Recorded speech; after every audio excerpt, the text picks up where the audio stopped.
শুকনো পাতার নূপুর পায়ে পর্ব সংখ্যা ৩। আপনি না আমার প্রফেসর, আমি আপনার সাথে একই বিছানায় শুতে পারবো না। এক বিছানায় শুতে না পারলে পড়ার টেবিলে গিয়ে পড়তে বসো। বারিশ নিজের ঘড়িটা টেবিলের উপর রাখতে রাখতে অত্যন্ত নির্বিকার মুখে জবাব দিল। ঝিলমিল কপাল কুঁচকে রাগে চোখে তাকালো বারিশের দিকে, গাল ফুলিয়ে বলল, পড়তে বসবো কেন? রাত 2টো বাজে, এটা পড়ার সময়? শার্টের হাতা গোটাতে গোটাতে ঘুরে তাকালো যুবক। ভুরু জোড়া সামান্য উঁচিয়ে বলল, তাহলে কিসের সময়? ঘুমানোর সময়। ঝিলমিল জোর দিয়ে বলল, তাহলে ঘুমাও। সেটাই তো বললাম, আপনার সাথে আমি এক বিছানায় শুতে পারবো না। ঝিলমিল আবারও নিজের যুক্তিতে ফিরে এলো। আমিও তো বললাম, শুতে না পারলে টেবিলে গিয়ে পড়তে বসো। বারিশও ঘুরে ফিরে আবারও সেই এক কথাতেই আছে। ঝিলমিলের বিরক্তের মাত্রা ছাড়ালো। ঝিলমিল কিছু না বলে বারিশের দিকে চুপচাপ তাকিয়ে রইল। তার চোখে মুখের অভিব্যক্তি বলে দিচ্ছে, মনে মনে সে বারিশকে কতবার চিবিয়ে খেয়েছে। লোকটা সেদিকে পাত্তা না দিয়ে বিছানার চাদরটা টেনে একটু ঠিকঠাক করে আরাম করে শুতে শুতে বলল, হয় চুপচাপ এসে শুয়ে পড়ো, নয়তো গিয়ে পড়তে বসো, আমি ঘুমালাম। ঝিলমিল পা ঠুকে রাগে গজগজ করতে করতে বলল, একটাও করবো না আমি, না আপনার পাশে ঘুমাবো আর না পড়তে বসবো। আমি মেঝেতে ঘুমাবো। আমার ঘরের মেঝেতে ইঁদুর দৌড়ায়। চোখ দুটো ছানাবড়া হয়ে গেল ঝিলমিলের। আঁতকে উঠে বলল, কি? হ্যাঁ, একটু পরেই দল বেঁধে আসবে। বারিশ পাশ ফিরে শোয়ার জন্য কোলবালিশটা টেনে নিতে নিতে বেশ আইসি টোনে যোগ করলো, ওদের সাথে ঘুমাতে চাইলে মেঝেতে শুয়ে পড়ো, ওরা অনেক ভালো, তোমাকে ঠাকুমার ঝুলি শোনাতে শোনাতে ঘুম পাড়িয়ে দেবে। ইঁদুরের নাম শুনে ঝিলমিল আর এক সেকেন্ডও মেঝেতে দাঁড়িয়ে থাকার সাহস পেল না। সে ভয় আর ঘেন্নায় এক লাফ দিয়ে ধপাস করে পড়ার টেবিলের উপর উঠে বসলো। তারপর চারপাশে কিছু একটা খুঁজতে খুঁজতে টেবিলের উপর থেকে চেঁচিয়ে বলল, আপনার রুমে সোফা নেই কেন? বারিশ চোখ না খুলে শান্ত গলায় বলল, ছিল, সরিয়ে ফেলেছি। কেন? এমনি। নিয়ে আসুন। ঝিলমিল হুকুমের সুরে বলল, পারবো না। মেয়েটা একটু চুপ থেকে পুরো ঘরে চোখ বুলালো। অন্ধকার মেঝেটার দিকে তাকাতেই তার গা শিউরে উঠল। ইস, এইসবে সে ভয় যতটা না পায় তার চেয়ে বেশি লাগে ঘেন্না। একবার যদি পায়ের উপর দিয়ে যায়, ঘেন্নায় সে পাটাই কেটে ফেলবে। সে এবার নিরুপায় হয়ে বারিশকে বলল, তাহলে আমাকে নামিয়ে বিছানায় নিয়ে যান। বারিশ এবার ঘুরে পেছনের দিকে তাকায়। রুমের আবছা আলোয় সে দেখল ঝিলমিল পড়ার টেবিলের উপর গুটিসুটি মেরে পা মুড়ে বসে আছে। দৃশ্যটা দেখে সে যেমন অবাক হলো, তেমনি তার ভেতরে হাসি পেয়ে গেল। তবে মুখে সেই ভাবটা প্রকাশ করল না। কি হলো, নিয়ে যান। বারিশকে চুপ করে থাকতে দেখে ঝিলমিল আবারও বলল, কেন, তোমার পা নেই? হেঁটে আসো।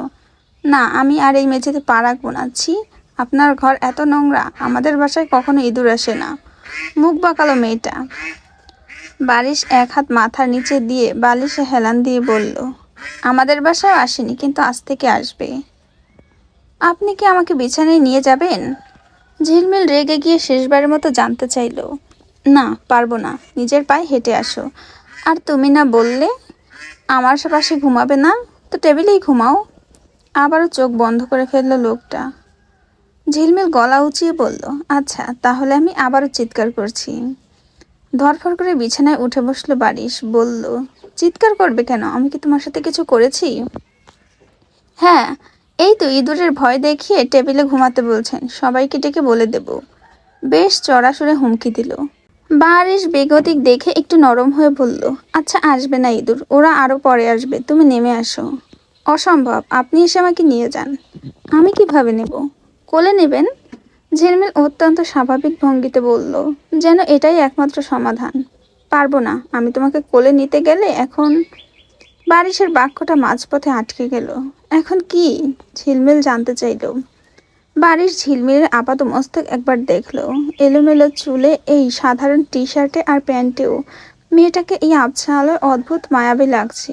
সে চট করে চোখ সরিয়ে নিয়ে বলল, কিছু না, আমার থেকে দূরে থাকো। দূরেই থাকবো, আমার শুধু বিছানায় নিয়ে বসিয়ে দিন। আরে বাবা, আসবে না ইঁদুর, নেমে আসো তো।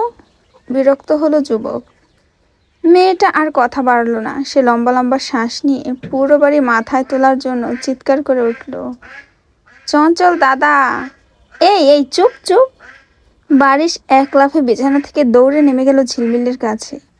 এক হাত দিয়ে শক্ত করে ঝিলমিলের মুখ চেপে ধরে দাঁতের দাঁত চেপে বলল, আয় মা, তুই কোলে আয়, তাও চেঁচাস না। মুহূর্তেই বারিশ দুই হাত দিয়ে ঝিলমিলকে পাজা কোলা করে তুলে নিয়ে আলতো করে বিছানায় বসিয়ে দিল। একদম ওর পাশের কোণটায় সাবধানে শুয়ে দিতে দিতে বলল, স্যারের পাশে শুতে সমস্যা, কিন্তু কোলে উঠতে সমস্যা নেই। ঝিলমিল এইসব না শোনার ভান করে চাদর দিয়ে নিজেকে পুরোপুরি ঢেকে নিয়ে ঘুমিয়ে পড়ল। বারিশ একটা দীর্ঘশ্বাস ফেলে বিছানায় নিজের অংশটা গিয়ে শুয়ে পড়ে। হাত বাড়িয়ে শেষ আলোটুকু নিভিয়ে দেয়। তার চোখের ঘুম উড়ে গিয়েছে। পাশে শুয়ে থাকা মেয়েটার চাদরে ঢাকা অবয়বটার দিকে তাকিয়ে সে বাকি রাতটুকু এপাশ ওপাশ করেই কাটিয়ে দিল। শত চেষ্টা করেও আর ঘুমাতে পারল না। দিঘি কোথায়? নূরজাহান চৌধুরীর গম্ভীর কণ্ঠে প্রশ্নটি ছুড়ে দিলেন তার ব্যক্তিগত অ্যাসিস্ট্যান্ট তাহসিনকে। ছেলেটা মাত্রই ঘুমিয়ে পড়েছিল, চোখে এখনো ঘুমের রেশ লেগে আছে। এই বিশাল বাড়িতে তার থাকার ব্যবস্থা আছে। তাহসান আমতা আমতা করে বলল, আমি সত্যিই জানি না আম্মা। গত কয়েকদিন ধরে ওকে আমি তোর সাথে একটু বেশি কথা বলতে দেখেছি। নূরজাহান চৌধুরীর তীক্ষ্ণ চোখ জোড়া তাহসানের মুখের উপর স্থির হলো। তাহসিন মাথা নিচু করে চুপচাপ বসে রইল। সে আসলেই জানে না দিঘি কোথায় গিয়েছে, আর জানলেও নূরজাহান আম্মার সামনে দাঁড়িয়ে মিথ্যা বলার সাহস বা ইচ্ছা কোনোটাই তার নেই। জানলে সে কখনোই তার থেকে এই কথা লুকাতো না। আমাকে বলো তাহসিন, ও কোথায়? জানলে আমি অবশ্যই আপনাকে জানাতাম আম্মা। তাহসিন বিনীত কিন্তু দৃঢ় গলায় মাথা নিচু করেই বলল। কিছুক্ষণ ঘরের ভেতরে ভারী এক নীরবতা বিরাজ করল। নূরজাহান চৌধুরী তার চশমাটা ঠিকঠাক করতে করতে একটু চুপ করে তাকিয়ে রইলেন তাহসিনের দিকে। সম্ভবত তাহসিনের সত্যতা যাচাই করে নিলেন। তারপর একটা দীর্ঘশ্বাস ফেলে বললেন, আচ্ছা ঠিক আছে, ও যোগাযোগ করলে সঙ্গে সঙ্গে আমাকে জানাবে। জি আম্মা, অবশ্যই জানাবো। বলেই তাহসিন উল্টো পায়ে নূরজাহান চৌধুরীর ঘর থেকে বের হয়ে এলো।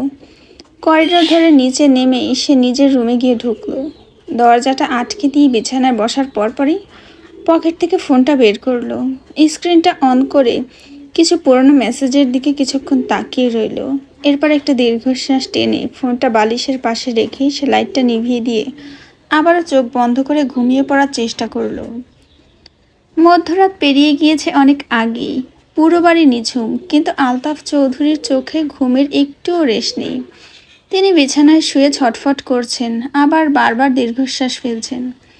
তার আর স্ত্রী নাজমা বেগমের মাঝখানে শুয়ে আছে 3 বছরের ছোট্ট ছেলে জিহান। গোলগাল ফর্সা মুখটা ফুলিয়ে একটা হাত বারবার গায়ের উপর তুলে দিয়ে সে একদম নিশ্চিন্তে ঘুমাচ্ছে। স্বামীর এই অস্থিরতায় জিহানের ঘুমে যেন কোনো ব্যাঘাত না ঘটে, তাই পাশে শুয়ে থাকা নাজমা বেগম একটু বিরক্ত হলেন। নাজমা বেগম উঠে বসে সাবধানে জিহানের গায়ের উপর থেকে হাতটা সরিয়ে কাঁথা টেনে দিলেন। তারপর স্বামীর দিকে তাকিয়ে হালকা ধমকের সুরে জানতে চাইলেন, কি ব্যাপার, এপাশ ওপাশ করছো কেন? মেয়ের চিন্তায় কি আজ সারা রাত ঘুমাবে না? তোমার জন্য এবার ছেলেটার ঘুম ভেঙে যাবে। আলতাফ চৌধুরী সিলিংয়ের দিকে তাকিয়ে চুপচাপ করে রইলেন। নাজমা বেগম একটু নরম হয়ে বললেন, এত টেনশন করার কি আছে বলো তো?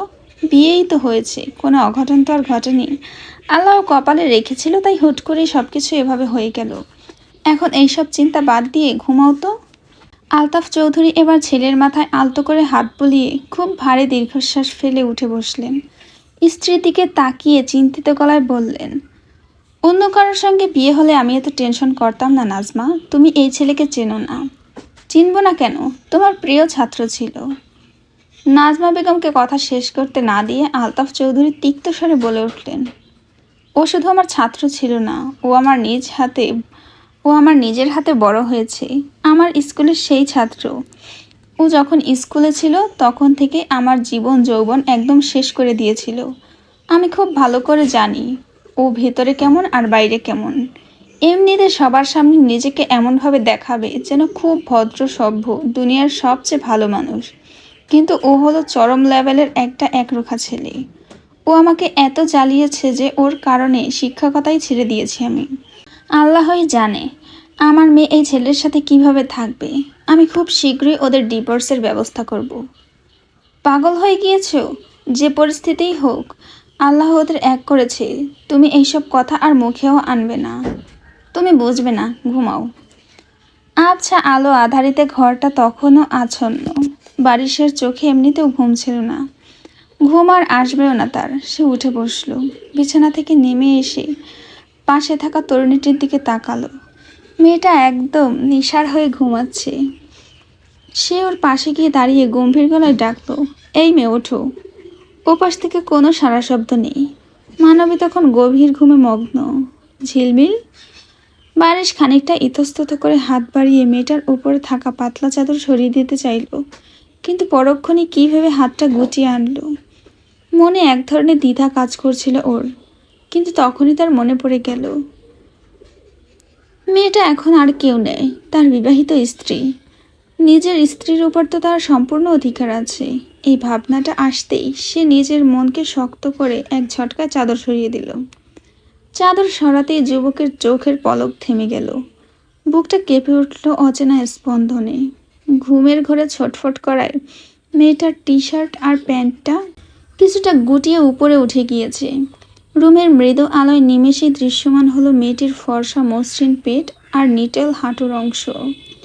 বাড়ির শক্তপোক্ত মানুষ হলেও রক্ত মাংসে পুরুষ, না চাইতেও তার চোখজোড়া সেই অনাবৃত শুভ্র ত্বকের ওপর আটকে রইল। সে এক অদ্ভুত ঘোরের মধ্যে তলিয়ে যাচ্ছিল। হৃৎপিণ্ডের গতিটা আচমকাই অবদ্ধ হতে চাইল তার। গলাটা শুকিয়ে আসলো কেমন। বারিশ পরক্ষণেই দাঁতে দাঁত চেপে নিজেকে সামলে নিয়ে দ্রুত চোখ ফিরিয়ে নিল।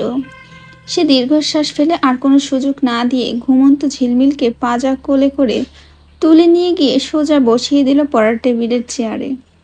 ঝিলমিল তখনও ঘুমের অতল সাগরে। চেয়ারে বসানোর সাথে সাথেই সে ভারসাম্য রাখতে না পেরে অজান্তে টেবিলে মাথা নুইয়ে ফেলল। বারিশ হাত বাড়িয়ে ওর কপালে ধরে মাথাটা সোজা করে বসিয়ে দিয়ে বলল, সোজা হয়ে বসো। সে হাত সরাতে ঝিলমিল আবারও হুট করে মাথা নুইয়ে দিল। বারিশ আবারও মাথা সোজা করে দেয়। মেয়েটা চোখ না খুলে আবারও এলিয়ে পড়ে। বারিশ আবারও ঠিক করে দিল। এইভাবে 4-5 বার মাথা সোজা আর নোয়ানির খেলা চলল দুজনের মধ্যে। হুট করে ঝিলমিলের তন্দ্রা কেটে গেল। ধরফর করে চমকে উঠে সোজা হয়ে বসে রগরগাতে এদিক ওদিক তাকিয়ে নিজের অবস্থানটা বোঝার চেষ্টা করলো। বিছানা ছেড়ে সে আবার এই কাঠের তৈরি শক্ত চেয়ারে এলো কিভাবে? সামনে দাঁড়িয়ে থাকা লোকটার দিকে তাকিয়ে সে অবাক হলো। বলল, কাল রাতে আমাকে বিছানায় নিয়ে যাননি? বারিশ পকেটে হাত গুজে নির্বিকার গলায় বলল, মনে করে দেখো। ঝিলমিল একটু ভাবলো। হ্যাঁ, চঞ্চল দাদার নাম ধরে যখন চিৎকার দিয়েছিল তখন তো এই লোকটা তাকে কোলে করে তুলে নিয়ে বিছানায় শুয়ে দিয়েছিল। সে চুলগুলো ঠিক করতে করতে বলল, হ্যাঁ নিয়ে গিয়েছিলেন তো, তাহলে এখানে আবার আসলাম কেন? আমি নিয়ে এসেছি। ভালো করেছেন, কিন্তু কেন? ঝিলমিল এখনো ঘুমের ঘোরে ঝিমোচ্ছে, চোখ দুটো ঠিকঠাক খুলতে পারছে না। পড়তে বসো। লোকটার বলা এই দুটো শব্দ যেন ঝিলমিলের মাথায় বজ্রপাতের মতো ঠেকল। 1 সেকেন্ডে তার সমস্ত ঘুম উবে গেল। বারিশ টেবিলের উপর আঙুল দিয়ে টোকা মেরে মেরে বলল, ফ্রেশ হয়ে এসে দ্রুত বই নিয়ে বসো। সকালবেলার পড়া মাথায় বেশি ঢোকে, এই সময় ব্রেন ভালো কাজ করে। ঝিলমিল একদম আহাম্মকের মতো চোখ দুটো বড় বড় করে তাকিয়ে রইল। সে টেবিলের ওপরে থাকা ছোট্ট ঘড়িটার দিকে তাকিয়ে আরেক দফা ধাক্কা খেল। ভোর 4টা বাজে। এই মাঝরাতে কেউ কাউকে ঘুম থেকে তুলে পড়তে বসায়? ঝিলমিলের কাছে এটা মাঝরাতে। তার মধ্যে আজকে আরও দেরিতে ঘুমিয়েছে। রাগে দুঃখে মেয়েটার চোখের পানি চলে আসার জোগাড় হলো। বলার মতো কোনো ভাষা খুঁজে পেল না। আপনি কি ফুপিকে বিয়ে করলেও এমন করতেন? বারিশ খুব শান্ত গলায় জবাব দিল, ওটা নিয়ে ভাবিনি। তাহলে আমার সাথে এমন করছেন কেন?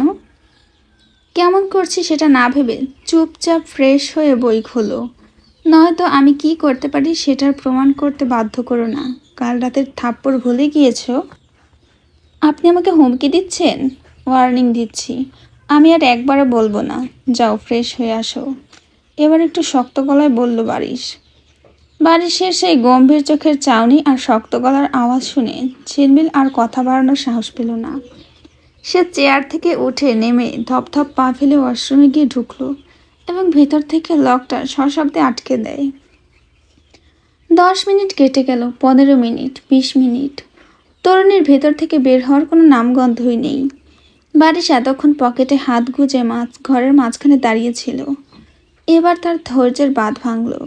ওয়াশরুমের দরজার সামনে গিয়ে শক্ত হাতে পরপর কয়েকটা ধাক্কা দিল। ভেতরের পরিস্থিতি বোঝার জন্য কান পাতে সে, তবুও কোনো সারা শব্দ নেই। মেয়েটা কি ভেতরে আবার ঘুমিয়ে পড়লো নাকি? বাড়ির দরজায় কড়া নেড়ে এবার ঠান্ডা গলায় হুমকি দিল, দরজা ভেঙে আমি ভেতরে গেলে কিন্তু তোমার পা দুটোও ভাঙবো। এই এক হুমকিতেই কাজ হলো বোধহয়। খট করে শব্দ করে খুলে গেল ওয়াশরুমের দরজাটা। মুখ কালো করে বের হয়ে এলো ঝিলমিল। ওর কপালে আর গালে পানির ছিটে ফোঁটা লেগে আছে। বারিশ এক পলক তাকালো তার কিশোরী স্ত্রীর দিকে। সে পাশ থেকে একটা নরম তোয়ালে টেনে নিয়ে নিজের হাত বাড়িয়ে অত্যন্ত আলতো করে ঝিলমিলের মুখের পানিটুকু মুছে দিতে দিতে বলল, গুড গার্ল, যাও এবার আইসিটি বইটা বের করো। আমি কিছু ম্যাথ দিচ্ছি, এগুলো সলভ করবে। ঝিলমিল এবার বাধ্য মেয়ের মতো টেবিলের বইটা টেনে নিয়ে পড়তে বসলো। লোকটার দেওয়া আইসিটির কঠিন ম্যাথগুলো সে খুব মনোযোগ দিয়ে সলভ করতে লাগলো। বারিশ কিছুক্ষণ বাধ্য এই ছাত্রীর দিকে তাকিয়ে রইল। পরক্ষণে সে নিজেও ফ্রেশ হওয়ার জন্য ওয়াশরুমে চলে যায়। ঝিলমিল তখনও অঙ্কের গোলকধাঁধায় বুঁদ হয়ে আছে। ঠিক তখনই তার মনোযোগ ভাঙল নিচ থেকে ভেসে আসা একটানা কলিং বেলের শব্দে। সদর দরজার কলিং বেলটা খুব অধৈর্য হয়ে কেউ বাজাচ্ছে। ভোর 4টার সময় এই বাড়ির বাকি কেউ এখনো ঘুম থেকে ওঠেনি। শব্দটা বারবার কানে আসতেই ঝিলমিল কলমটা রেখে দ্রুত সিঁড়ি দিয়ে নিচে নেমে গেল দরজা খুলতেই ঝিলমিল যেন একদম পাথরের মতো জমে গেল। অবশেষে তার দেখা পেল, যার কারণে এই বাড়িতে তার পা রাখা। সে এখন তার সামনে দাঁড়িয়ে, এই বাড়ির একমাত্র নাতি শেহরিয়ার জারিফ। ঝিলমিলের সামনে দাঁড়িয়ে থাকা 20 বছর বয়সী ছেলেটা বেশ লম্বা, চিকন চাকন গড়নের। সে এখন দরজায় হালকা ভর দিয়ে ঝুঁকে আছে, চোখ দুটো লালচে আর ভারী। জারিফ তার বুজে আসা চোখ দিয়ে খুব কৌতূহলী ও বিভ্রান্ত চোখে ঝিলমিলের দিকে তাকিয়ে রইল, যেন বোঝার চেষ্টা করছে সে আসলে বাস্তবে দেখছে নাকি নেশার ঘরে কোনো ভুল দেখছে। জড়িয়ে যাওয়া গলায় টেনে টেনে বলল, ঝিলমিল, আমি কি সত্যি দেখছি তুই দরজা খুলেছিস? ঝিলমিল ঝটপট 2 হাত বুকের উপর ভাঁজ করে দাঁড়িয়ে বলল, না, তোর চাচি দরজা খুলেছে। জারিফ একটা তাচ্ছিল্যের হাসি দিয়ে টাল সামলাতে সামলাতে বলল, আমার কোনো চাচি টাচি নেই, শর্ত সামনে থেকে। তা এখানে এসেছিস কেন?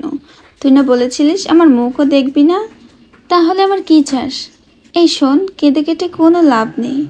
আমি তোর মতো কত মেয়ের সাথে এমন টাইম পাস করি, তুই সিরিয়াস হয়ে গিয়েছিলিস বলে কি আমার দোষ?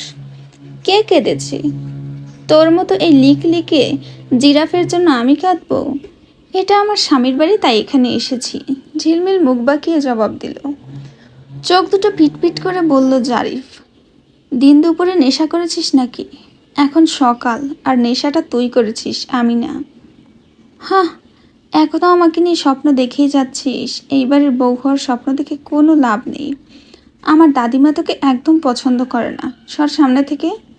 জারিফ বিদ্রুপের স্বরে বলল, তোর বউ হতে এখানে কে এসেছে মরতে শুনি? এই তো একটু আগেই বললি এটা নাকি তোর স্বামীর বাড়ি। জারিফ বাঁকা হাসল। ঝিলমিল এবার জারিফের খুব কাছে এগিয়ে গেল, তারপর অত্যন্ত স্পষ্ট ও গম্ভীর গলায় বলল, ঠিকই তো বলেছি, আমি আমার স্বামীর বাড়িতেই আছি, এই বাড়ির ছোট বউ হয়ে, তোর একমাত্র চাচা শেহরিয়ার ফাইজান বারিশের স্ত্রী।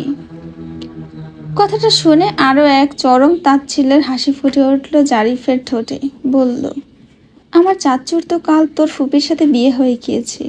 আহারে, আমাকে হারিয়ে তুই এতটা পাগল হয়ে যাবি ভাবিনি। আমি তো তোকে আগেই বলেছিলাম, আমার বাকি গার্লফ্রেন্ডগুলোকে মেনে নিতে পারলে আমার সাথে থেকে যা। তুই তো থাকলি না, ইগো দেখালি। ঝিলমিল এক ঝটকায় হাত উঁচিয়ে জারিফকে থামিয়ে দিল। চোখ দুটো আগুনের গোলার মতো করে বলল, চুপ বেয়াদব, নিজের চাচিকে এইসব সস্তা কথা বলতে তোর লজ্জা লাগে না? আমি যা বলেছি কান খুলে শোন, ভালো করে শোন। কাল আমার ফুপির সাথে নয়, আমার সাথে তোর একমাত্র চাচার বিয়ে হয়েছে। অ্যান্ড নাও আমি এই বাড়ির ছোট ছেলের বউ, সম্পর্কে তোর নতুন চাচি হই। জারিফের হাত ফসকে গেল দরজার চৌকাঠ থেকে। সে সোজা হয়ে দাঁড়ানোর চেষ্টা করে চোখ বড় বড় করে বলল, দেখ, ফাজলামো করবি না ঝিলমিল। আমার চাচু কোন দুঃখে তোর মতো একটা পুচকে মেয়েকে বিয়ে করতে যাবে? বাসর ঘর থেকে মাত্র বের হলাম, আর তুই এখনো বলিস বিয়ে করার কথা? তোর সাথে কি আমার এখন ফাজলামো করার সম্পর্ক? ঝিলমিল করা জবাব দিল। ঠিক তখনই উপর থেকে পদশব্দ শোনা গেল। বাড়ির ওয়াশরুম থেকে বের হয়ে ঝিলমিলকে রুমে না পেয়ে নিচে নেমে এসেছে। সিঁড়ি দিয়ে নামতেই যখন সে ঝিলমিলকে সদর দরজায় এই এলোমেলো পোশাকে জারিফের সামনে দাঁড়িয়ে থাকতে দেখল, তার মেজাজ বিগড়ে গেল। সে দ্রুত পায়ে ওদের সামনে এসে দাঁড়িয়ে ঝিলমিলকে আড়াল করে ধমকের সুরে বলল, এইসব পরে রুম থেকে বের হয়েছো কেন? তো যাও, রুমে যাও, কাপড় পাল্টে এসো। বারিশের কণ্ঠস্বর এবার বেশ কড়া। ঝিলমিল পাল্টা কিছু একটা বলতে চাইল, কিন্তু বারিশ তাকে থামিয়ে দিয়ে চোখ রাঙিয়ে বলল, যেতে বলেছি আমি। স্বামীর সেই রাগী চোখের চাহনি দেখে আর দাঁড়িয়ে থাকার সাহস পেল না মেয়েটা। হন হন করে সিঁড়ি দিয়ে উপরে চলে গেল। তবে যেতে যেতেও তার কানে ভেসে এলো জারিফের তীব্র আর্তনাদ মাখানো কণ্ঠস্বর, চাচ্চু, ও এখানে কেন? আর ও কি আবল তাবল বলছে, তুমি নাকি ওকে বিয়ে করেছো? বারিশ ভাতিজার নেশাগ্রস্ত চোখের দিকে তাকিয়ে শান্ত গলায় বলল, ও ঠিকই বলেছে। মানে? এবার আস্তে একটা আকাশ ভেঙে পড়ল জারিফের মাথায়। মানেটা পরে বুঝিস, আগে বল, কাল সারা রাত তুই কোথায় ছিলি? বারিশের কণ্ঠস্বর কঠোর, কিন্তু জারিফ তখন নিজের কানকে বিশ্বাস করতে পারছে না।